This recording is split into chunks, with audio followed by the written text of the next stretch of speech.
Hey guys, I'm Janet on occasion, and today we are doing patch notes. Patch notes are out. It's the II patch, so it's time to hark on about it. You've all left, haven't you? Yeah, okay, cool. Well, I'm going to carry on anyway. So, so Luther Harkon, looking fancy. Love it. So, with the launch of the Curse of the Vampire Coast campaign pack comes a new update for Total War Warhammer 2. This will be applied automatically to the game when you log into Steam. So that's fun, you know, so do that, I guess. I mean, it'll be on the 8th. At 3 PM GMT. But anyway, the II patch introduced some significant changes for the traditional Vampire Counts faction in Mortal Empires, chief of which is the new Bloodlines mechanic. It also grants Heinrich Kemmler a faction of his own, a new campaign start, and extra bonuses. New free LC content is also available in the shape of legendary Lord Lokir Fellheart, the Kraken Lord, a Dark Elf of noble birth. He is a terror of the sea lanes and rightly feared for fielding many dread black arcs. Fellheart can be downloaded from his own Steam page here. Obviously you can't click on that because this is a video, but yeah, he's on Steam. Just, you know, go to the place where DLC is and you'll find it. So the II patch update also brings a plethora of balance changes to factions, legendary lords and units, along with numerous tweaks, fixes and improvements to a great many areas of the game. Please see below for exhaustive details. And yeah, we're here for exhaustive details, aren't we, guys? So, the Vampire Coast set sail. The Vampire Coast have arrived and has brought with it the Terrors of the Deep, playable for owners of the new campaign pack, but also present in the Mortal Empires and Eye of the Vortex campaigns as AI-controlled factions for those who don't. Adding a huge new threat, or indeed ally, to the game, the Vampire Coast promise to shake up your game experience and introduce a new range of opponents to match yourself against.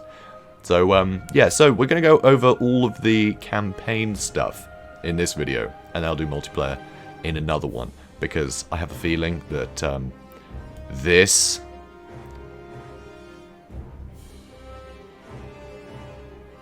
is going to take a little while. So, yeah. Yep.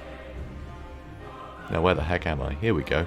So, new Vampire Counts factions in Mortal Empires can now awaken powerful lords of the 5 ancient vampire bloodlines. The Lamians, the Von Karsteins, the Blood Dragons, the Necrarchs, and the Strigoi. Up to 3 of these Archlords may be awoken from each bloodline. That's a lot of lords. That is a lot of lords. That's 15 lords, which is fun. And they're all very, very fancy. And with each awakening, a new wave of powerful faction-wide bonuses is unlocked, reflecting the character and focus of their bloodline. These lords also have unique skill trees designed around their bloodline's nature. These lords are not easily awoken, however, exacting an increasingly heavy price in blood kisses. Blood kisses, huh? These unique new tokens are granted by vassalizing other factions, slaying faction leaders, and wounding or assassinating characters through hero actions, which is all very thematic, frankly, you know. Vassalize a faction. It's like, well, you're not going to be running and, you know, somebody else's faction. They're not going to be your bitch, frankly, unless you've implanted some vampires there, or turned a few of them, you know, to do your bidding. So that makes sense. Slaying faction leaders, well, if you kill some mighty hero, you're gonna turn him into a vampire, just to mess with them. And wounding or assassinating characters through hero actions. I mean, let's be honest, when you think of vampires assassinating people, you think of them sneaking in at the, you know, sort of at the peak of midnight and nibbling on the neck, don't you? I mean, that's just science. You know, that's just how that works. So, I think it's really cool. You know, really interesting ways to sort of get those tokens. So, for each Lord awoken, the blood kiss toll for the next Lord in the same bloodline rises. Unleash the Banshees. Because, of course, the Banshees are actually the ones that do the assassinating actions, not vampires, which actually isn't particularly lore-friendly, I guess. But, I mean, what are you going to do, right? Yeah.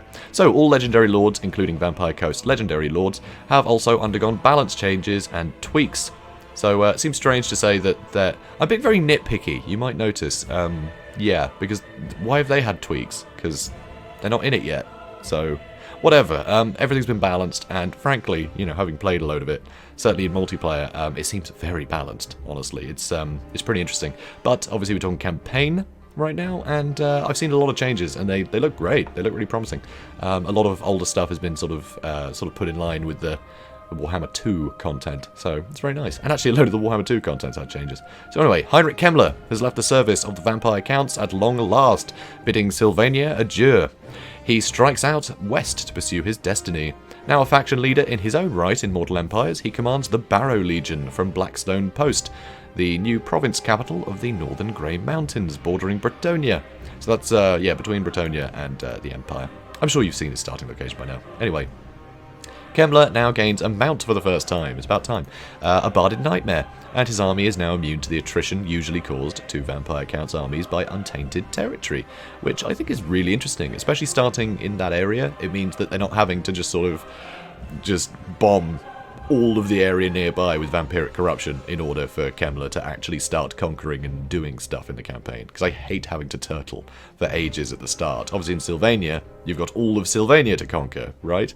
Without having to worry too much about, you know, everyone being really mad at you for the lack of corruption. So I like that. That's a really nice one, and it kind of makes sense. I mean, he's a necromancer. He's not a, you know, he's not a vampire. Who cares? So he can also use the new Bloodlines mechanic to awaken the fabled vampire lords of yore, which, yeah, I'm not sure how pleased they are about that, but hey, you know, if he proves his might, who cares? But the horse, very useful, very handy, you know, because, yeah, he can actually escape things that can kill him in a couple of hits, whereas he couldn't before, so that's kind of nice. So, free LC, Lokia Fellheart. The Druki Sea Scourge, Lokia Fellheart, leads the faction of the Blessed Dread, and is now playable in the Mortal Empire and Eye the Vortex campaigns, in which he follows the Vortex storyline. He begins play with ownership of the island of Chipiotl, just south of the Star Tower of Archmage Teclis in Lustria. So, pretty cool starting location. I think it's pretty interesting. Like, he's nice near the coast, he's near vampire coast stuff. He's got a lot of sort of opportunity to expand one way or the other, which I quite like. He's got an interesting campaign, and certainly in the start. It's, yeah, it was kind of a boring place in the map. I mean, it was just Skrulk down there, and that was kind of it. Well, and Teclis, I guess, was nearby. But, yeah, he's got a load of places he can go to, which is nice. I like to have him go over to the Southlands and take over all the little elven islands that are around the coast. It's always good fun, you know. Just get all the elven colonies. They're the easiest pickings, I think. So anyway, the Kraken Lord does not need to perform rites in order to raise Black Arcs. He can recruit one for each major port settlement he captures, ultimately amassing a fleet of them with which to terrorize the Lustrian coastline and beyond. Emphasis on beyond, definitely, yeah. Yeah, it's pretty fun. In addition, his armies enjoy a 50% upkeep cost reduction for any Black Ark Corsairs they recruit, in place of the usual Black Ark rite. He can perform a sacrifice to Anathrema, granting Black Ark Corsairs the Cause Fear and Stalk traits. That's right, you can get 50% off your upkeep, basically make an entire army of Corsairs and have them all scary and come out of nowhere, which is hilarious. Plus bonus AP missile damage. I mean, that's huge. And conferring bonus armor for Charybdises, which is so cool. So, really like that. That's very fun, very thematic. It's very him. You know, him just turning up, you know, out of the mists on some poor harbour and enslaving them all. You know, it's, yeah, I mean, it's thematic. I'm not saying it's a good thing to do, but whatever. So, Lokia Fellheart is not technically part of the II patch, and must be downloaded from a Steam page here. Yeah, we've been through that. Anyway. So, please note, due to the wealth of changes in the II patch, it's highly likely that any existing multiplayer campaign saves you have will no longer work, understandably. If you're midway through a multiplayer campaign, therefore, and wish to continue, we're keeping the reinforcement update, which is the last major patch, live under the betas tab in Steam. So that's really cool. I love that they're doing this, because yeah, having different versions is great. It also means if you've got a load of mods that are broken and haven't updated yet, you can carry on your campaign. I know a load of you will just be like, screw that campaign, Vampire Coast. But still, if you're playing with some friends, I think that's really nice. I think that's great they've done that. That's a surprise to me. I had no idea they were doing that, but I'm really glad. So anyway, this will enable you to conclude your multiplayer campaign for updating the game from the reinforcement update to the II patch. New multiplayer campaigns begun when both players have the II patch installed will work as normal. Single-player campaign saves are unaffected, and any of you, any you have from before the II patch will be compatible with the updated game. So that's nice to know too. But anyway, finally, campaign changes. Now we've done all the preamble. So Heinrich Kemmler, start position update. He's been moved to Blackstone Post. He's the Barrow Legion leader now, and he's not in the Vampire Counts faction. He's also immune to non-vampire territory attrition, and Blackstone Post is the capital of the Northern Grey Mountains now, which it was actually the other settlement in there, which was the other dwarf one. It was Carrick-Ziflin was the capital, so they've swapped the capital around for that, which is interesting. I guess they didn't want to put Carrick-Ziflin in Blackstone Post and then put him in Carrick-Ziflin, and they didn't want to give him a minor settlement because that would suck. So that makes sense. So, added base level of vampiric corruption to Northern Grey Mountains, Baston, and the Forest of Arden provinces. So there is some vampiric corruption nearby, which makes sense, because that's what Kemmler does. So, you know, I like that. I like that. He has some, you know, way to expand, even if he doesn't actually suffer the attrition himself. So that's nice. It gives a bit of a base. So, campaign map changes. Added Heart of the Jungle province and Bowman of Orion AI faction to the Mortal Empires campaign. So that's nice. So, yeah, that's pretty cool. So, they're back. Yeah, because they're in Vortex campaign, aren't they? It's, yeah. Added Land of the Dervishes province and Sudenburg AI faction to the Mortal Empires campaign. So a little bit more busy now, you know, in the Southland there, which is kind of cool. Adjusted other provinces and settlements to accommodate these changes. So yeah, the borders have been shifted inwards, so some provinces are smaller to, you know, I mean, that makes sense, right? They can't just put it above or something, you know, it doesn't work. Anyway, added Chopiotal settlement to the Headhunters Jungle province in Mortal Empires campaign, and that's where Lokir starts. But of course, that is actually the same province, Headhunters Jungle, that I think it's Oshel, it's pronounced. That's where Skrulk starts. So they actually start in the same province. So there's going to be some early tension trying to secure that province, which is pretty interesting. Unless, of course, you just make friends with him, and then I guess you can get your commandment anyway. But then there's going to be Skaven corruption everywhere, and that's going to be annoying. So I don't know. I don't know. You're probably going to end up having to fight Skrulk. So that's a pity. But hey, you know, Skrulk's got to die. So, added the Galleon's Graveyard province to both either Vortex and Mortal Empires campaign. Of course, the Galleon's Graveyard is where Count Noctilus starts, or Niklaus von Karstein, you know, if you prefer. So, faction select and ordering changes. Reordered factions in the campaign faction select screen. Base game factions shown first, followed by the newest DLC in order, or Warhammer 2, then Warhammer 1 factions. Okay, so, I mean, fine, I guess. I guess that makes very little difference, honestly, but cool. You know, nice to know they're rejiggering this stuff. So, reordered factions in the custom battle. Now this I really like. So, reordered factions in the custom battle, faction select drop-down menu to match the campaign's new ordering. So what's great here is they're in groups of main faction, basically, even in custom battle. So now, in custom battle, it'll have all of the greenskin stuff together. All of the Empire stuff to get. Well, it's only the Empire in Midland, I guess. But anyway, it groups them all. So, yeah, you just sort of look for the block that has the main faction you want, and then you can pick the sub-factions in the same place, which is nice. It's a lot cleaner. So anyway, reordered factions end turn ordering to match with the faction selection screen when starting a new campaign. Playable factions go first, followed by minor, followed by other unique faction types. So, finally, some stat changes here. So, Legendary Lord and faction bonus changes. High Elves, Tyrion. For his faction, he gets plus 30 diplomacy with High Elves.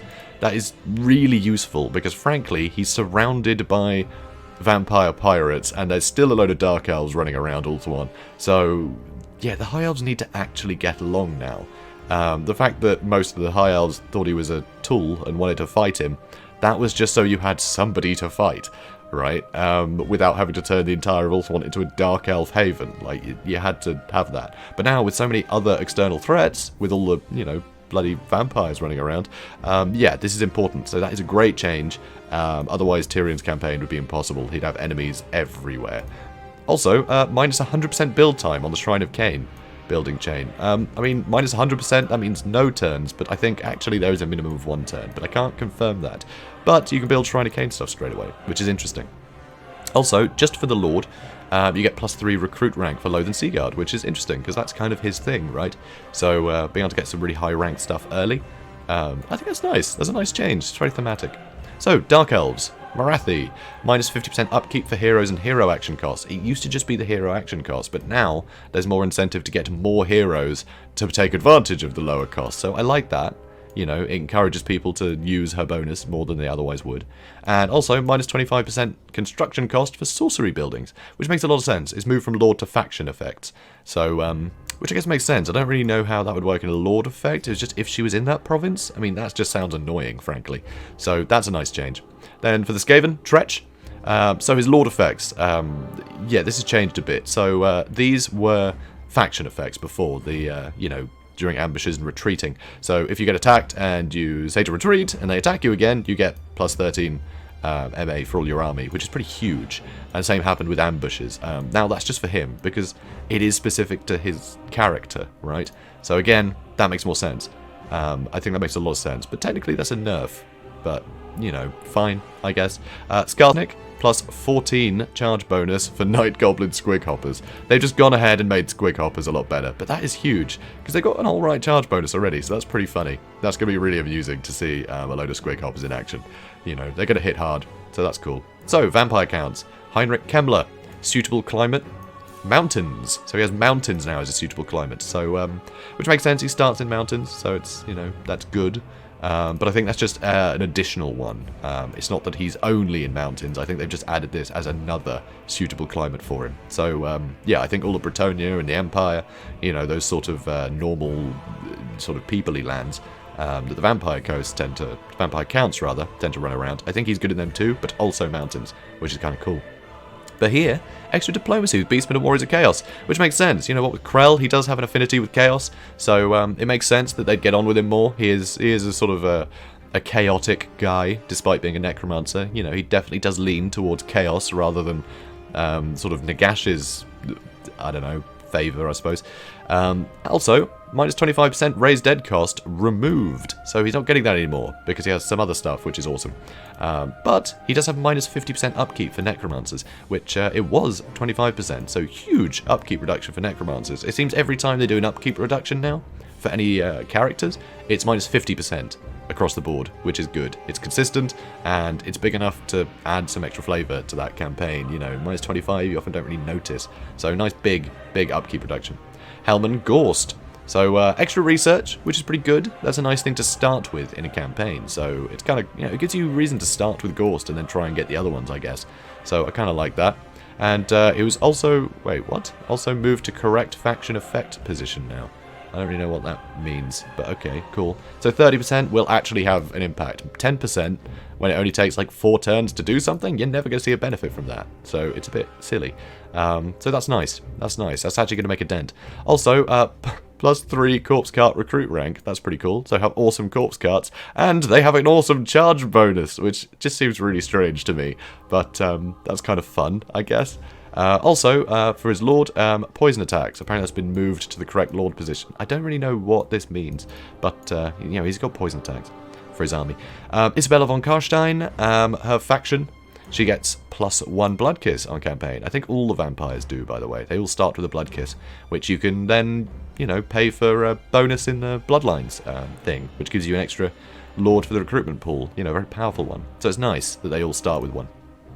So, Lord, Undying Love, plus 15 melee attack and defense when Vlad and Isabella reinforce each other. So that was moved from faction to Lord effects, which makes sense because it only applied to the Lords, so it's weird that it would be in faction effects, I guess. So that makes a lot of sense. Also, Manfred von Karstein, faction, plus 10% move range, which is pretty cool. So he's going to be a lot nippier, up from 5%. So that's pretty good. He'll be able to outrun most things now. Certainly with getting... what's it called? I can't remember what it's called. Root Marcher, that's the one. So he'll be pretty quick. So I like that. I like that. Also, plus 2 recruit rank for Graveguard and Black Knights. So it was plus 1. Now it makes a bigger difference at plus 2. Which makes sense, because I don't think chevrons actually have as big an impact as they used to. So it makes sense that he gets more of a bonus now. Because technically this bonus would have been nerfed because chevrons aren't as powerful anymore. So anyway, minus 15% upkeep for Graveguard. So that's kind of nice. So nice cheap Graveguard. And also he starts with a Blood Kiss. And for his Lord effect, he gets plus 30 Winds of Magic reserves. Oh my god, that is ludicrous. That is incredible. That is so good. I mean, when he's got Death Magic and Lore of Vampires and an extra 30 magic in reserves, that's kind of obscene. So that's really cool. Also, better leadership versus men. So his army's not going to crumble as quickly against all the human factions, which, again, really cool. So Vlad von Karstein, so plus 10% movement range as well. Also, starts with a Blood Kiss, and plus 30 diplomacy with Arcan the Black. All vampire counts and vampire coast factions, which makes sense, because he is very much like... I mean, he started the bloodline, right? So, obviously, he's, you know, he goes way back with Arcan the Black. He's bros, you know, they're both on the side of Nagash there, so that makes sense. But also, all the vampire counts and vampire coast factions. I mean, vampire coast factions, they're all the actual vampires in it are von Karstein's, so they're all his kids, essentially. You know, he's Daddy Vlad, so that makes a lot of sense that they're all, you know, cool with him. But Also, seems a little strange, because Manfred kind of hates him, so, yeah, we'll see. But I guess, it's tough. I mean, Manfred will do his bidding, but also just wants to stab him in the back, because he's a von Karstein after all. So anyway. So that's kind of cool, though. So also Undying Love, yeah, same thing as Isabella. It's his effect rather than a faction effect now. So, Norska. So, Throg's got some extra stuff as well. Plus 15% physical resistance for trolls. That's up 5%, which is pretty cool. And even cheaper now. So that's really cool. So they've just accentuated his troll bonuses, which is cool. For the troll, he is Wolfric, faction effect, minus 15% upkeep for Marauders, up from minus 10. So, Marauders, I think that does include Marauder champions, right? I think it's all types of Marauders. I can't remember, but still, that's nice. And it makes more sense. It's, you know, different to Throg. And also, plus 30% reinforcement range. So that's really cool. You can get reinforcements easier. I like that. So yeah, they've just upped the numbers to make it more in line with the Warhammer 2 stuff. So Bretonia, Alberic. So -1 recruitment time for cavalry. That's actually huge, because usually most cavalry take 2 or 3 turns to recruit, and that really slows down the campaign. But Alberic's all about the cavalry, so it's great that they actually, you know, you can just recruit a stack of them nice and quickly, and you know, go crusading, I suppose. Also, plus 25% income from trade. That's up from 5%. That's an extra 20%. So that is huge. So he'll probably actually be an economic force to reckon with, for once. But also, with all the vampires running around, yeah, the vampire codes may disrupt that slightly. They may disrupt trade a little bit. So it's going to be interesting to see how well this does for him. Also, his Lord effects, plus 10 melee defense for Knights of the Realm, up from 5. So I like that as well, Knights of the Realm. You know, just being better, more reliable. So that's good. Leonker, Lewin Leonker.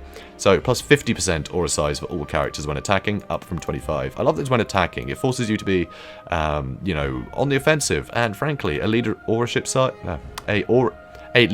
aura size. There we go. That'll do. That's great for Bretonia, because they need all the bonuses they can get to their leadership, because their leadership sucks. So that's great. You know, go on the attack, and your peasants are going to hold longer, so long as, you know, your lords stick around near them, rather than flying off, which they often do, let's be honest. Also, Lord effects, plus 8 melee attack versus enemies of the Lady.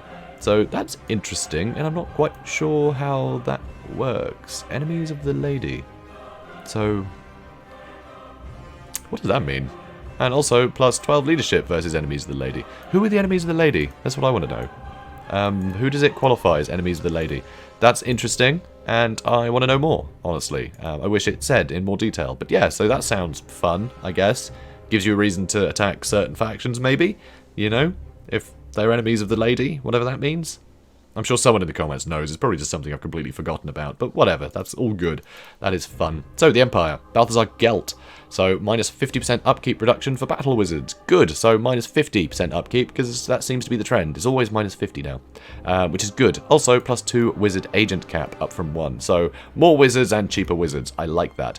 And then his specific effects, minus 20% winds of magic cost. That's pretty huge, so a lot cheaper spells there, and plus 10% artillery missile damage, which is nice. So better artillery, cheaper magic, so more magic. And obviously when he's got the Staff of Valams, he can just keep getting more and more magic anyway, so that's pretty great. And whiter grill, no less chill. Huh, alright then. Huh, it's good to know. It's good to know they've added that. Oh, I do love these little, just ridiculous quips in the patch notes. They're always a pleasure. So, Karl Franz, faction. So, plus 10% movement range. So, yeah, he can move as quick as Manfred now. Haha, take that. Well, I think he could anyway. They both have those bonuses. But it's nice that he can run around his empire a little bit better. You know, do his admin, kill orcs, all the rest of it. Also, minus 15% Rights Guard and Greatswords upkeep. Which, yeah, okay, not 50%. But I guess with such elite things as Rights Guard and Greatswords, minus 50% might be insane. So, that's a shame, though, because it would be really good to have better upkeep reduction for that stuff. But I think, yeah, if it was 50%, great swords would be cheaper than spearmen, and it'd just be ridiculous.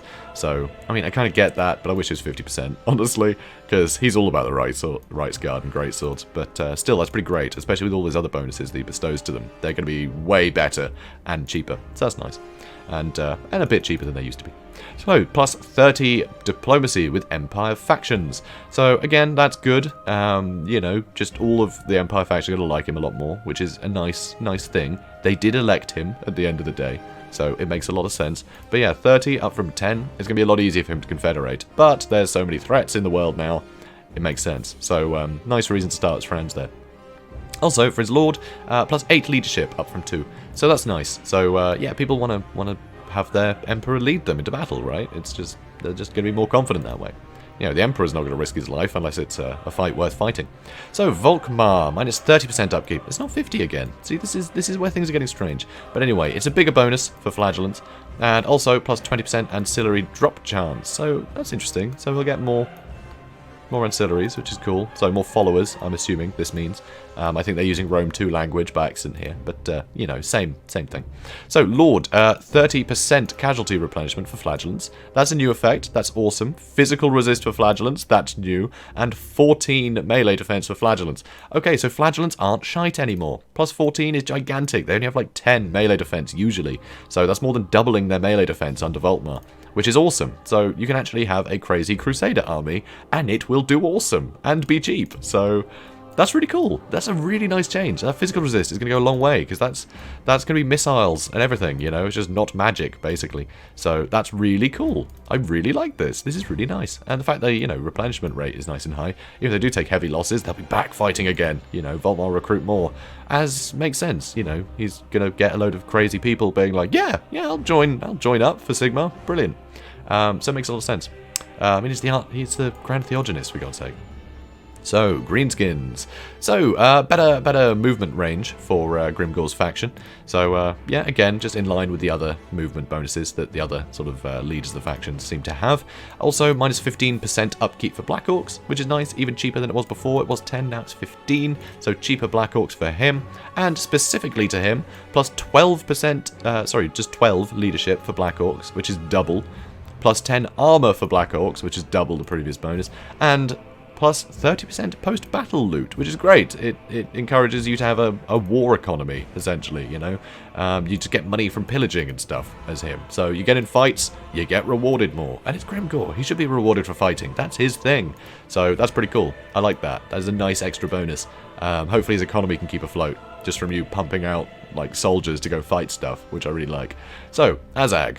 His faction bonuses, plus 25% sacking income, which is much better than before. It used to be 10. So that's cool, so he can sack stuff. And much better research bonus. But it's only 25, which is odd, because that other guy, Helmut Gorst, he has plus 30, which is better. But I guess Gorst needs all the help he can get. I mean, Azag has death magic and a wyvern and is awesome, so, you know, I guess he doesn't need as big a help. Also, minus 1 construction time on settlements. So that's cool, so we can grow things quicker, which is interesting. And also minus 25% construction cost for settlements. So yeah, quicker and cheaper construction for settlement buildings, which is really cool. Also, plus 75% aura size, up from 15. That is a gigantic bonus, but it makes a lot of sense thematically, because of course he does have the crown of not the crown of command, not the crown of the domination, what is it? The crown of sorcery, that's the one. He's got the crown of sorcery. Nagash's old hat.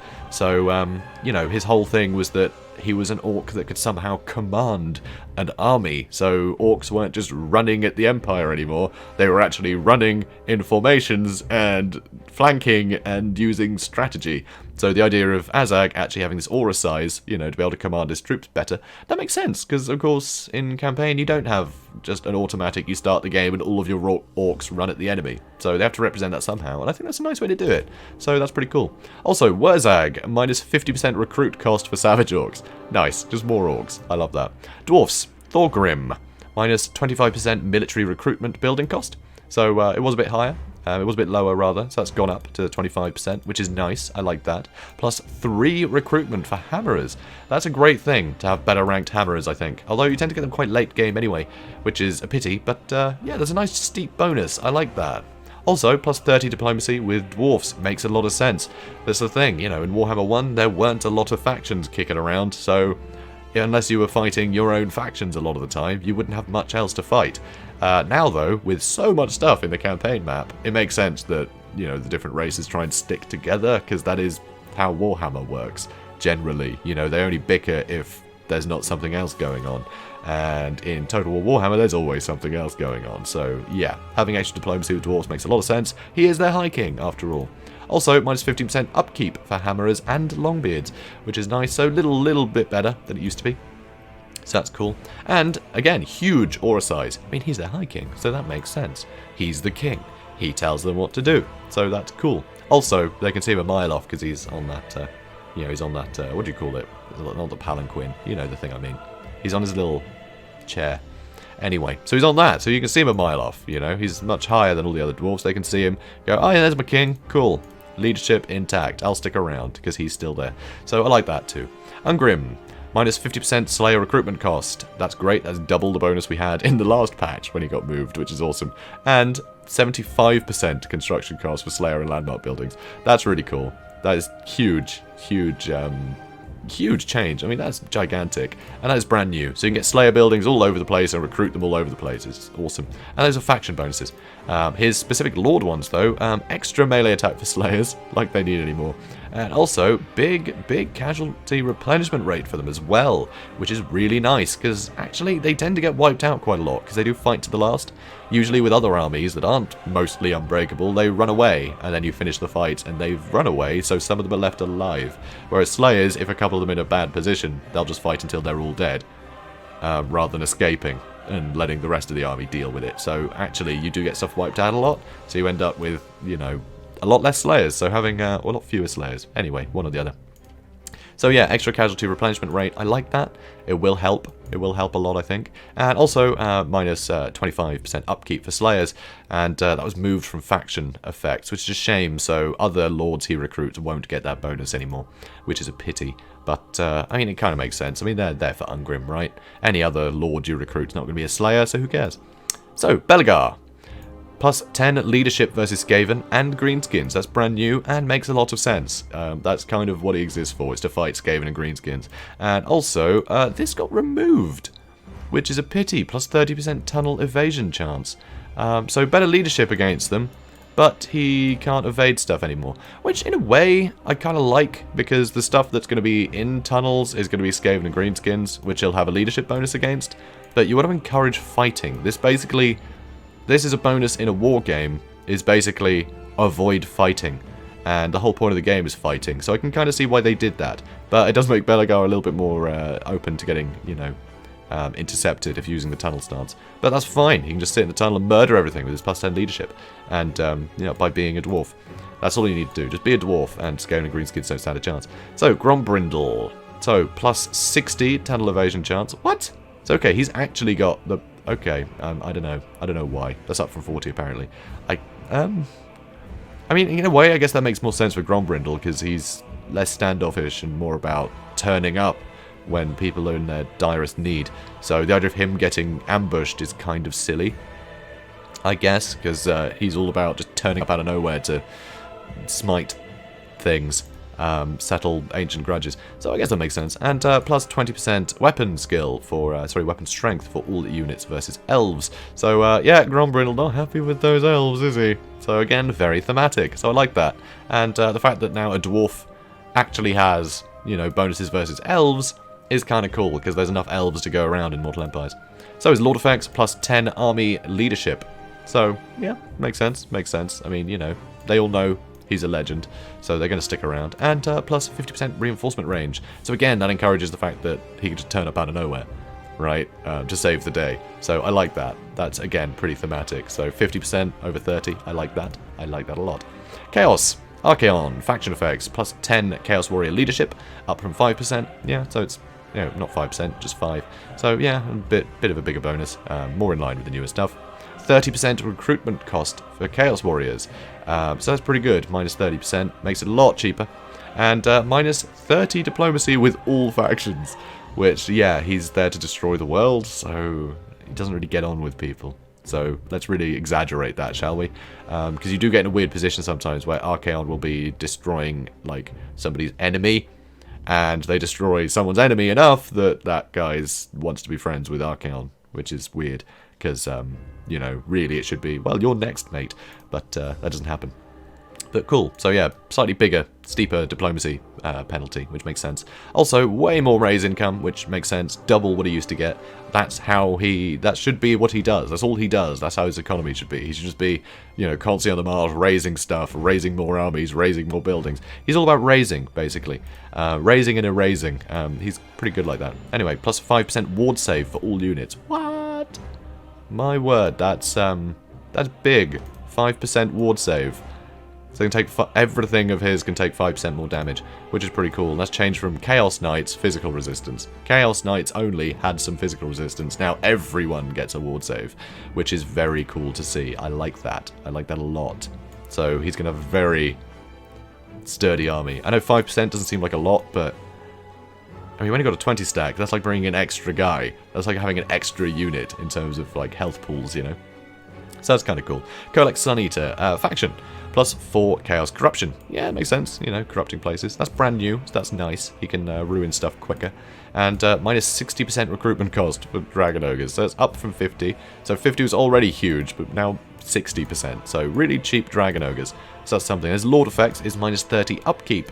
Changed from minus 30 recruitment cost. Okay, wait, but wasn't that recruitment cost? Oh no, because that was in his own thing, and that was the faction. Okay, never mind. So, yeah, so better upkeep for Dragon Ogres, so that's good. It makes sense. That makes a lot of sense. And plus 8 speed elven units. What? What does that mean? I have no idea what this means. Okay, so it goes plus 8 speed for elven units. That's been removed. I don't think that should have been there in the first place, quite frankly. So, I guess it makes sense that that was removed, because he doesn't have any elven unit. I have no idea what that's about. Anyway, Sigvold. Sigvold is next. Plus 15 armor for Lords and Embedded Heroes for his faction, which is pretty cool. Extra armor. They're going to be very hard to kill. And also plus 15 leadership versus men. He likes fighting men. Sounds strange to say. Anyway, so that's up from 5%. Sorry, just 5. I keep saying percent. A lot of this stuff is percent, a lot of it isn't, you know. I get confused. So, for Lord effects, plus 3 Horde growth, which is really nice, actually, up from 1. I mean, 1 doesn't make much of a difference. 3, that means your Hordes are going to grow a lot quicker. So, Sigvold is going to be able to have a lot of different armies running around, looking pretty good. So, that's pretty cool. Also, minus 60% Marauder upkeep is brand new, so it makes sense that lesser men are going to follow a man like Sigvold, so that makes a lot of sense. He doesn't really have to pay them much. They just want to be near him. So, yeah, it makes sense. Also, plus 3 Marauder recruit rank, so they're going to be a lot better when they join him too. So, yeah, I mean, all the best people are going to be in his entourage. He's not going to have some random rubbish dude with a pitchfork, is he? No, he's going to have the best. He's going to have the best of the best. Because Sigvold is like some sort of fabulous US army, I guess. I don't know. So, Wood Elves. Durthu. Oh, Durthu. I love this guy. Anyway, plus 10 charge bonus for Dryads, Treekin, and Treemen. So that's good. That's brand new. And that's really nice. Just means all the tree stuff is better in his army. And minus 30% upkeep for all of them. So he can have a lot more of them. Oh, I like that too. So you can have very big, cheap, chargy armies. You have to rely on... you don't have to rely on just whittling things down at range. No, he can just charge. You can just charge things and kill things, and it doesn't cost him much. So I like that. That's fun. So, Orion. Minus 15% upkeep for all cavalry, which used to just be minus 20% for Wild Riders, but no, all the cavalry now gets an upkeep change, which I like. I think that's good because, I mean, the Wild Hunt is all about all the cavalry, right? It's not just Wild Riders. So I like that. I like that. Oh, and it's not Wild Wood Riders, is it? It's just Wild Riders. But hey, I make that mistake a lot too, so that's fine. Anyway, Lord effects plus 8 charge bonus for Wild Riders. That's brand new, and that's awesome, because they already have an incredible charge bonus. So that's great. And, wow, plus 20% weapon strength for Wild Riders. Okay, these two means that his Wild Riders are terrifying. So I'm a big fan of that. Beastman, Kazrak. Plus 40% raid bonus, makes a lot of sense. You know, that's how their economy kind of survives, is raiding. And that's kind of Kazrak's jam, let's be honest. That's why Boris hates him so much. Also, plus 10 leadership versus men. Yep, he's got grudges to settle in his own little weird beastie way. And specifically, for his lord, these are mostly new. This is awesome. So 30% upkeep reduction for Bestigors. That means some really cheap Bestigors, and a plus 3 recruit rank for them. So that is huge. These are huge bonuses to Bestigors. So we're probably going to see a lot of Bestigors in his army. So that's very frightening. Also, minus 50% recruitment cost for them. Wow. So that's up from 30%. So, yeah, cheap. Cheap to recruit, cheap to have. Better than most bestigors. That's pretty great. I like that. I like that a lot. So, next on is Malagor. So his faction bonuses are +2 to the Bray Shaman cap. So more Shamans. Also +30 diplomacy with Beastman factions, which again makes sense. He's you know, he's a very well-renowned Bray Shaman, and frankly, it's all the other Beastman lords, you know, all the Beast lords and such. They look up to them, you know, because frankly, Malagor is one of the voices of the Chaos Gods. So when he says something, that's about the only thing that's going to sway a Beast Lord. So this makes a lot of sense that they, you know, behave with him. Also, +2 Horde growth. Again, I like that. It makes sense. You know, people are going to follow someone like Malagor. He's the voice of their gods. So, you know, he's basically like the Devil Pope, I guess. The Devil Pope for dogs and goats and such. Anyway, so Lord effects +3 Bray Shaman recruit rank, up from +1. So that's nice. So you can get a couple of spells initially with any of them that you recruit, which is pretty cool. Also -8 enemy replenishment in the local province. That's really cool. I really like that. Ooh, I wonder what the justification for that is. Is it him like sowing chaos in the lands that he runs around in, you know, just random raids happening because he's calculated and clever, rather than a lot of the Beast Lords that are just, you know, run in and stab stuff and eat them, you know, that's kind of it. So yeah, that's interesting. And also -8 enemy leadership. Yeah, you're gonna be a bit put off if Malagor's nearby, you know, big flying goat dude. It's pretty devilish, not fun. So yeah, I like that. So yeah, very good for screwing over the local populace. I like that. But yeah, -8 enemy leadership is very scary. And then Morga, +30% upkeep for Minotaurs. So Minotaurs don't hang out with him, I guess, but Chaos Spawn do, which is interesting. So Minotaurs, big no for his army. They're going to be very expensive, but Chaos Spawn are very cheap. So that's interesting. It just sort of forces you to do Chaos Spawn. But then I would have thought just, I don't know, scratch that and just have a -20% for Chaos Spawn, and then you have more variety. I don't know, whatever. But also +3 Chaos Spawn corruption spread. So yeah, makes sense. That's his whole thing. He literally, the ground he walks becomes corrupt. He's really dirty. Anyway, Lord effects +12% Chaos territory attrition, up from 8%. Wait, really? What does that mean? +12% Chaos territory attrition. I'm not really sure what that means. So he suffers more attrition in Chaos territory? But I mean, he is Chaos. I don't know. I don't know what that means. Or is it that... I don't know. I don't know what that means. I honestly don't know. Someone let me know in the comments what you reckon. Because I'm not sure. It's probably really obvious, and I'm just tired. But whatever. You know, let me know what you think that means. And +8 spawn. Okay, I'm assuming Chaos Spawn melee defense. So yeah, better melee defense for Chaos Spawn, which is kind of nice. They'll also be weak to missiles. Oh no, they won't. +20% missile resistance for Chaos Spawn. All right, this is rad. I love this. So yeah, more survivable in combat and more survivable when they're getting shot at. So that's pretty cool. I really like that. And yeah, more encouragement to have them. Although it's not as steep as it was before, so that's fine. But yeah, that's pretty cool. I like that. So, vampire count changes. Wow, bunch of vampire counts already. So this is going to be the big one, of course. This is going to be the big one. So, vampire count heroes. Moved White King to level 2. Binding Circle building chain from level 3. Added +2 White King hero rank to level 3 Binding Circle building chain. I mean, this is all going to be basically Greek, frankly. Added ability recruit Necromancer heroes to level 2 Boneyard building chain. They've basically just moved where all the heroes are from. Where all the heroes go. Alright, let's just leave it at that. So, vampire count mounts. Reduced all Nightmare and Barded Nightmare mounts to be unlocked at level 5, which I really like. You can get mounts quicker, so you're not going to have a useless, you know, like Necromancer or whatever, just walking around. You know, easy to snipe all the time. So that's nice. Get a horse quicker. I like that. And Hellsteed at level 10. Zombie Dragons on level 20. Corpse Cart mounts at level 10, Corpse Cart Balefire at 13, and Corpse Cart Unholy Lodestone at 16. So all of these I think have been reduced slightly, which is nice. Heinrich Kemmler can now unlock the Barded Nightmare mount, which I haven't mentioned before. Now their techs have changed a bit. There's 3 new techs. There's Rotten Flesh, The Ravenous Dead, includes new ability The Ravenous Dead, and Unnatural Strength. So I'm not sure what any of these are, frankly. I haven't looked at the vampire count stuff yet, so I'm really sorry. I'm in a position to let you know what this stuff is, but I haven't. Added effects for all the 4 initial branching techs So, yeah, so that's really nice, actually. It used to be the Book of Arcan, the Liber Necronomica, De Noiro's Blasphemous Bestiary, and the Lamian Book of Blood. Did nothing. They just unlocked other texts. Now they all do something, which is pretty great. In fact, I think one of them, I've got a feeling it's this one, actually gives you a blood kiss. So you can get a blood kiss out of a research, which lets you then invest into the, you know, the whole blood thingy. What's it? The Bloodlines tree, which is cool. Reworked, reduced research time, and reordered numerous texts relating to zombies and skeletons within the Book of Arcan tech branch. Increased Enshrine Ancient Lords attrition bonus to 30%. Alright, so better attrition bonus in your territories? I don't know. That's something, so that's fun. So, general campaign changes and fixes. Wow, there's a lot. Hey guys, just to interrupt myself, I'm recording this after the fact, because it turns out there are so many patch notes I've had to split this into a separate one. So that's the end of this, and we're going to go on to the general campaign changes and fixes in the next episode, which will be up, you know, soon after. So yeah, we'll see you in the next episode. So have a good day, everybody.